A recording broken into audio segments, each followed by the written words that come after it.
क्या करेंगे जब समय नज़दीक आएगा, तब यहाँ बैठेगी, मैनिफेस्टो कमेटी बनती है, सरकार लोग बैठते हैं, तब विचार करेंगे। अभी इतना पहले कोई थोड़ी हम लोग इसका निर्णय कर सकते हैं। सर, आप शराबबंदी का जिक्र किए कि किस चैनल से? 4 लाख लोगों जेल में बंद हैं आप। उन्होंने कहा 6 कारण गिनाए इसका जो असर हो रहा है। एक तो उन्होंने गिनाया कि बड़ी मात्रा में ड्रग अब्यूज़ की ओर लोग जा रहे हैं, यानी मादक द्रव्यों का इस्तेमाल बिहार में कई गुना ज़्यादा बढ़ गया है। दूसरा कि बच्चों का और महिलाओं का इस्तेमाल हो रहा है इसको, शराब को ढोने में। तीसरा उन्होंने कहा है एसओपी वाली बात। एक बात कही उन्होंने कि प्रशासन का वेस्टेड इंटरेस्ट है शराबबंदी को बनाए रखने में, कि उनकी कमाई का यह बहुत बड़ा जरिया है। तो कोर्ट ने और भी कुछ बातें कही। कोर्ट ने तो सुप्रीम कोर्ट से हाई कोर्ट तक ने, और कोर्ट में एक उसमें यह भी लिखा है कि 16 जज एक समय में केवल एक ही काम कर रहे थे। पटना हाई कोर्ट की 16 जज केवल बेल देने का काम कर रहे थे।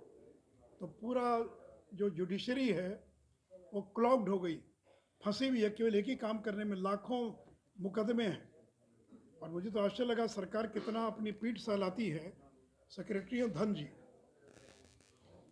6 या 7 दिसंबर को सब अखबार में रिपोर्ट आई है कि नवंबर महीने में कितने लोग गिरफ्तार किए गए।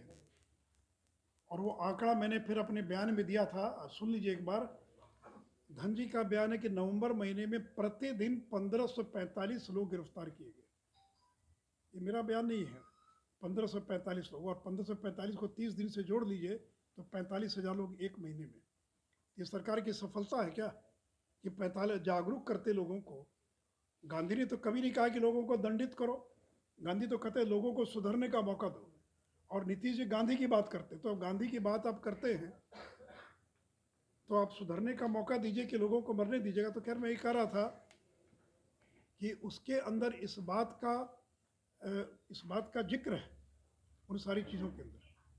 तो भी जब कोर्ट का ऑर्डर है और लोग जेलों के अंदर बंद हैं, तो कोर्ट ने ये कहा कि स्पेशल कोर्ट बनाइए। तो सरकार ने 76 स्पेशल कोर्ट, यानी लगता है कि सरकार के सामने दूसरा कोई काम ही नहीं, एक ही काम रह गया है शराबबंदी। दूसरा कोई सरकार के सामने कोई काम नहीं रह गया। अरे भाई,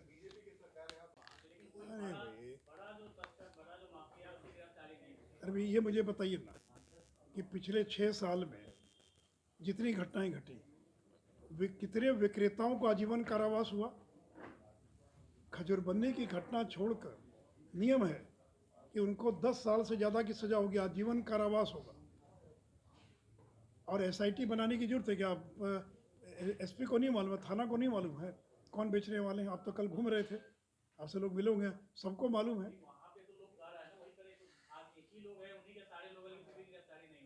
वही कह रहे हैं कि तो इसलिए कि पुलिस की मिली भगत है। पुलिस की 10,000 करोड़ से ज़्यादा की कमाई है। और जस्टिस पूर्णेंदु सिन्हा का हाईकोर्ट का ऑर्डर पढ़ लीजिए 3 महीना पहले का। 3 महीना पहले पटना हाईकोर्ट के जस्टिस पूर्णेंदु सिन्हा का ऑर्डर है। इतना विषय हो गया कि आप तो छापिएगा 2 ही कॉलम, लेकिन अब मौका है तो बोल रहे हैं बात को जो है। सुन लो यार। आप लोग सत्ता में, उस वक्त आपने ये मांग क्यों नहीं किया कि क्यों नहीं किया? किसने कहा कि नहीं मांग किया? अरे सरकार में तो अखबार में बयान नहीं ना देंगे भाई। भाई हम सरकार में हैं तो आप क्या चाहते हैं कि सरकार में रकम सरकार के खिलाफ बयान दे? तो मुख्यमंत्री जी से कहा हम लोगों ने, उसमें विपक्ष इतना कमजोर था कि विपक्ष को मतलब ही नहीं था, तो उन्हीं के लोग बिकवा रहे थे।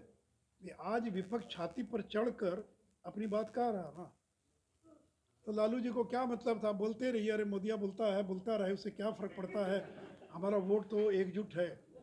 तो कभी उस समय में हम ही लोग जब सब विपक्ष में आए तो वो एक मौजूद विपक्ष के नाते हम लोगों ने काम किया।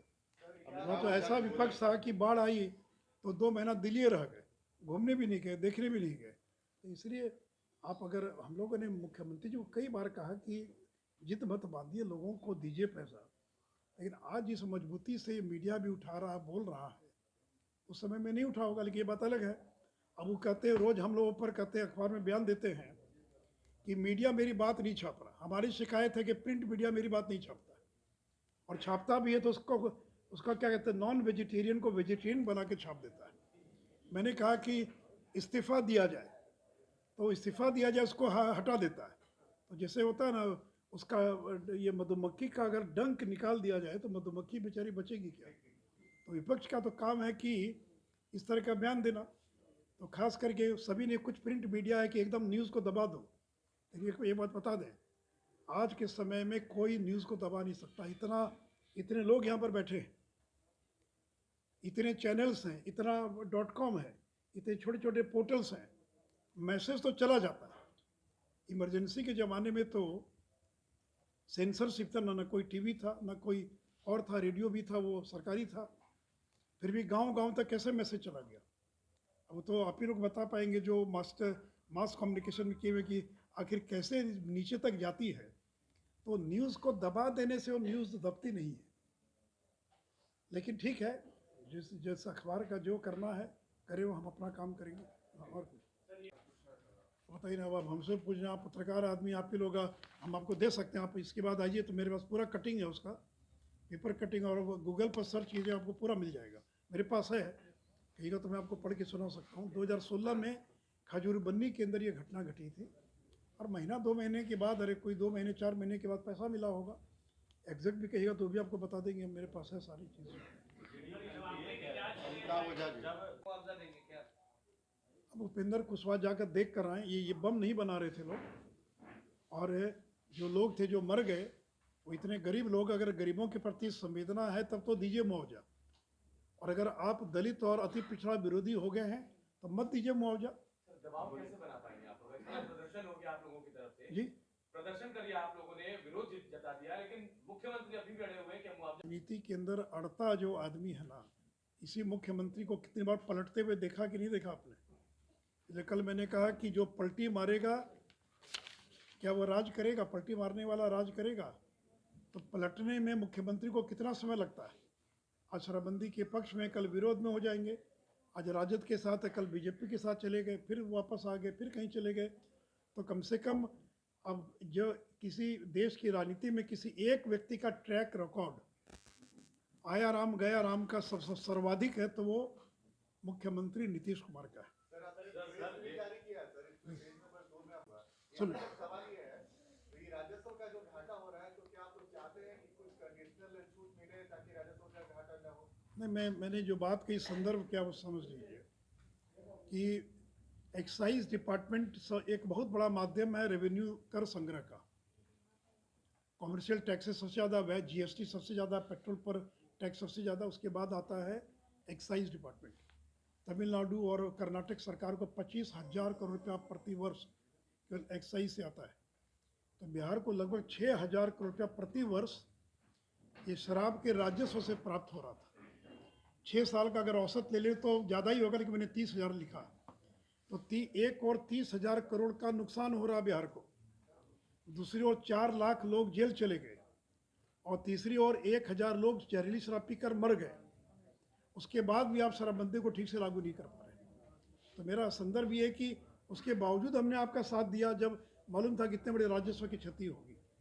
तो आज बिहार जैसे गरीब राज्यों को 30,000 करोड़ के राजस्व की क्षति हो रही है, फिर भी आप भी, गुजरात में तो 4 लाख लोग जेल नहीं ना गए, वहाँ भी शराबबंदी है। यानी क्या गुजरात में 4 लाख लोग जेल गए? क्या नहीं गए जेल वहाँ पर? क्या वहाँ पर 1,000 लोग शराबबंदी से मरे? क्या आप आंकड़ा छिपा रहे हैं? तो जहरीली, सुन लीजिए संजय, जहरीली शराब से कहीं भी लोग मर सकते हैं जहाँ शराबबंदी नहीं भी है। क्योंकि फिर मैंने बताया आपको, ये शराब बनाने का जो तरीका, उसके कारण शराब जहरीली हो जाती है। यूपी में लोग मरे तो थोड़ी वहाँ पर कोई शराबबंदी है। तो ये तो शराबबंदी आपके राज्य में, कि शराब फिर आई शराब कैसे, इसका जवाब तो आपको देना पड़ेगा ना संजय जी। देखिए, जितना भी बाजार है, जितना भी पान का गुमटी है, इस प्रकार के, और बाजार और गुमटी, ये मेन केंद्र है जो लगा। बाकी कोई थोड़ी मेरे सामने आया बेचने वाला कि जो है, उसे पर कोई बताता भी नहीं कौन बेचने वाला है। लेकिन बेचने वाले लोकली होंगे ना, कोई यूपी से तो नहीं ना आए होंगे बेचने वाले। और जो शराब है, और एक क्या बता दें, पत्रकारों को जानकारी भी होगी कि जहरीली शराब का मतलब ये नहीं होता है कि उसमें जहर मिला दिया गया, ऐसा नहीं होता है। शराब जो लोकल शराब बनती है, शराब बनाने का, जैसे अगर आप बना रहे हैं, मान लीजिए कोई खाने की चीज़, उसमें नमक 1 किलो डाल दीजिए तो जहर हो जाएगा। तो बनाते समय जो प्रक्रिया होनी चाहिए, क्योंकि उनके पास कोई उस प्रकार का यांत्रिक साधन नहीं है, तो उसमें ज़्यादा बॉयल कर दिया, स्टीम ज़्यादा निकल गई, कोई चीज़ की मात्रा ज़्यादा हो गई तो वो शराब जो है जहरीली हो जाती है। और एक मिनट, और पीते समय ये पता नहीं चलता कि वो जहरीली है। अगर मालूम पड़े तो आदमी थोड़ा सा ये चखने के बाद छोड़ दे उसको, लेकिन वो पता नहीं चलता। उसका असर तो एक दिन के बाद, 6 घंटे के बाद, 8 घंटे के बाद, जब आँख की रोशनी कम होने लगती है। मैं भी कल तक यही समझता कि जहरीली शराब का मतलब गलती से कोई चीज़ डाल दिया या जाए, तो जहरीली शराब का मतलब वही शराब है, लेकिन उसमें कोई एक चीज़ की मात्रा ज़्यादा हो गई, और ज़्यादा मात्रा होने के कारण वो शराब जहरीली हो गई, और उसको जो पिएगा वो आँख की रोशनी चली जाएगी। और जिन लोगों की आँखों की रोशनी गई या कम हो रही थी, उनको तत्काल अगर इलाज की व्यवस्था होती तो शायद बचाया जा सकता था। और एक बात और बता दें, पटना हाई कोर्ट ने एक आदेश पारित किया, और जिसमें कहा कि जो जहरीली शराब से प्रभावित जो लोग हैं, उनके उपचार के लिए स्टैंडर्ड ऑपरेटिंग प्रोसीजर बनना चाहिए। एसओपी कहते हैं।